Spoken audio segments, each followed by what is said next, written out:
Okay, so here's the challenge. You want to get a video made for your business, you pull together some budget, you get the video made, you put it out on social media, everyone watches it, everyone loves it, everyone wants more.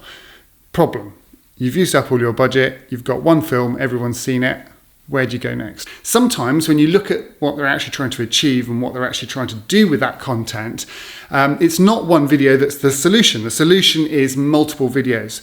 And there's a dichotomy there that arises through quantity over quality. So what I want to talk about is where you choose quality and where you choose quantity. And there are two different scenarios which I'm going to walk through and the reasons behind each of those approaches.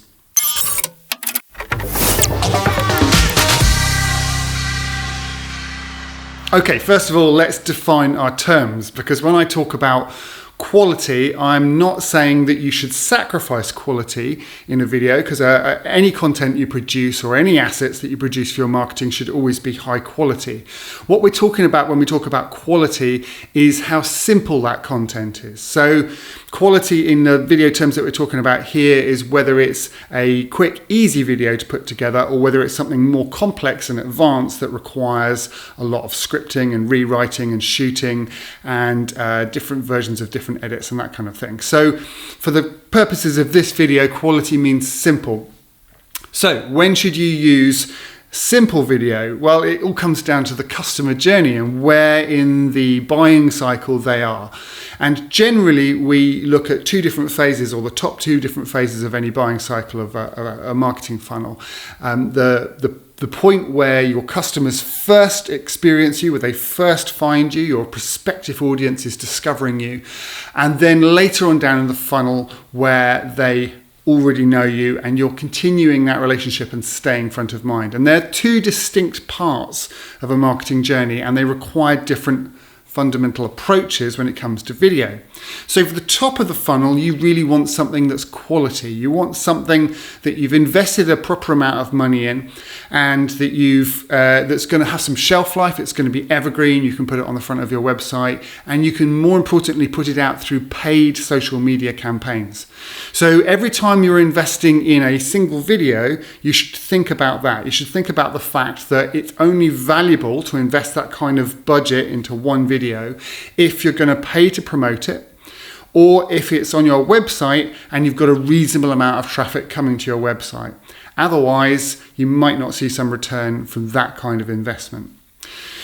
The other side of the coin is to use video in more of a front of mind context and to use it more regularly. Now, if you're going to do that, you're going to have to make sure that the price is much better for each of those units. So we're maybe talking about taking the budget that you would spend on one video and carving it up into 5, 10, or even 20 videos. So those videos are going to have to be simpler. What you then use those videos for is to stay front of mind, and you can use organic social media to publish those videos every week or twice a month, and then you can use that content to stay front of mind with an established audience. This kind of content is much more about helping a customer. It's not introductory, it's not reaching out to new people, although through social media generally we are reaching a percentage of new people all the time. But for the most part, these are audiences that you've established, and therefore you can use that content in a different way. It needs to be regular in order to stay front of mind, and therefore it needs to be more cost effective as well. Generally, when you produce content like that, it's got a shorter shelf life. It's designed to populate social media feeds for a brief amount of time, be consumed, and then you move on. That doesn't mean that you can't use that content in other ways. You can repurpose it. You can use it across your site, maybe not on the homepage, but across the FAQs or different pages on your website. And also you can repost it more regularly. So if you've got a bank of 12 films, you can cycle those 2 or 3 times a year to stay front of mind every week or every month. If you've got one film and you repost that more than once a month, your audience is going to tire of it pretty quickly. Unless you're using promotional activity to find a new audience with that video, you've only got limited use for it in terms of organic social media reach.